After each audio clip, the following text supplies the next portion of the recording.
सभी को होली की हार्दिक शुभकामनाएं। आशा करता हूँ कि आप लोगों की होली सेफ हो, मंगलमय हो। आज की ये पोस्ट किसी भी तरह की रेमेडीज को लेकर नहीं है। ये पोस्ट स्पिरिचुअल जागृति के लिए है। कुछ ऐसी बात बताऊंगा जो स्पिरिचुअल दुनिया की है, ताकि जो नॉन स्पिरिचुअल लोग इसको देख रहे हो वो भी अलर्ट हो जाए। देखिए, हो सकता है आप लोगों को ये सब बात उतना वास्तविक ना लगे। हो सकता है आप लोगों को लगेगा कि कुछ भी बोल रहा है, लेकिन खेल कुछ अलग है। इस दुनिया में दो नहीं 3 तरीके की सोल्स रहते हैं। वैसे तो इस दुनिया को 3D में दिखा जाता है कि हम लोग काम कर रहे हैं, इनकम कर रहे हैं, अपना दिनचर्या कर रहे हैं, लेकिन चेतना के स्तर पर, ऊर्जा के स्तर पर 3 तरीके के लोग रहते हैं। 90% पीपल्स रहते हैं जो जागरूकता में नहीं है। वो लोग न्यूट्रल है, उन लोगों को कुछ पता ही नहीं, भ्रम में है। जो लोग अपने आप को मिडिल क्लास क्लेम करते हैं, ठीक है, ये लोग सब कुछ करते हैं, लेकिन क्यों करते हैं पता नहीं। भगवान की नाम जाप करते हैं, लेकिन भगवान उससे प्रसन्न है या नहीं है उसको नहीं पता, गाइडलाइंस नहीं पता, कुछ भी नहीं पता। अपने आप को सनातन क्लेम करते हैं, लेकिन सनातन को वो लोग धर्म समझते हैं, लेकिन सनातन कोई धर्म नहीं है, ये एक लाइफस्टाइल है, थॉट्स है, पैटर्न है,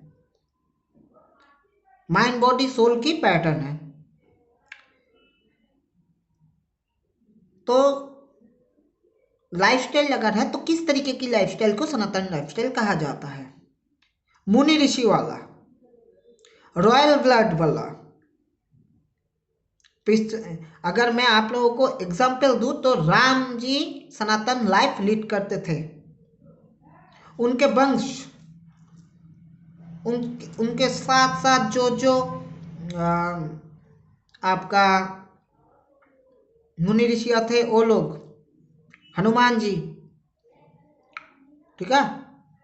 उसके बाद आप आ जाओ महाभारत में, तो कृष्णा जी, बलराम जी, ये तो डिवाइन पावर हो गए, लेकिन सनातन लाइफ लीड करते थे। भीष्म, शांतनु, राजा भरत, ठीक है, अर्जुन, 5 पांडव, ये सब सनातन लाइफ लीड करते थे। मुनि ऋषि तो हो ही गए।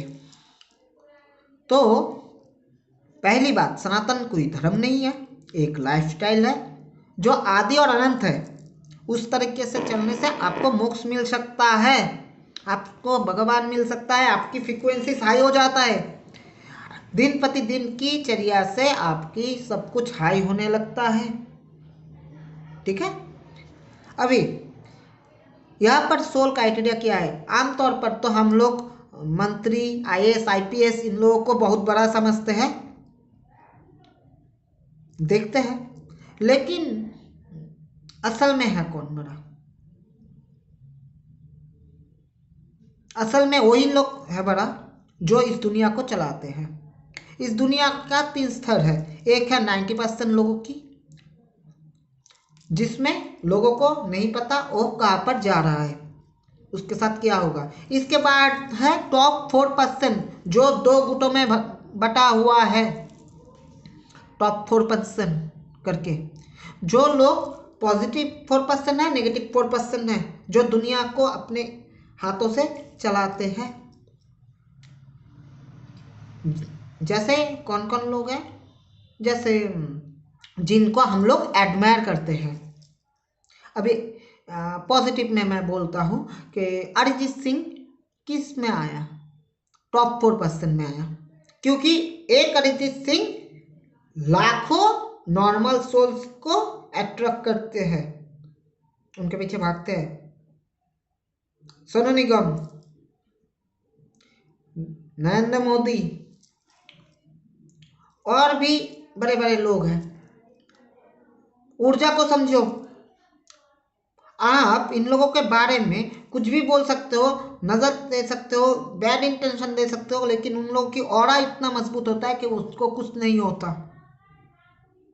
ठीक है, ये सब लोग नेगेटिव में भी हो सकता है, पॉजिटिव में भी हो सकता है। इस तरीके की टॉप 4% है, क्योंकि नेगेटिव के साथ पॉजिटिव भी चरम सीमा में जा रहा है।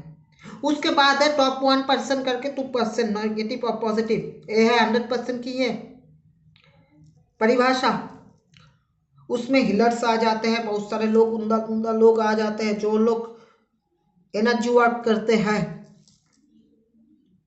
जिसे चूजन वंस भी बोला जाता है,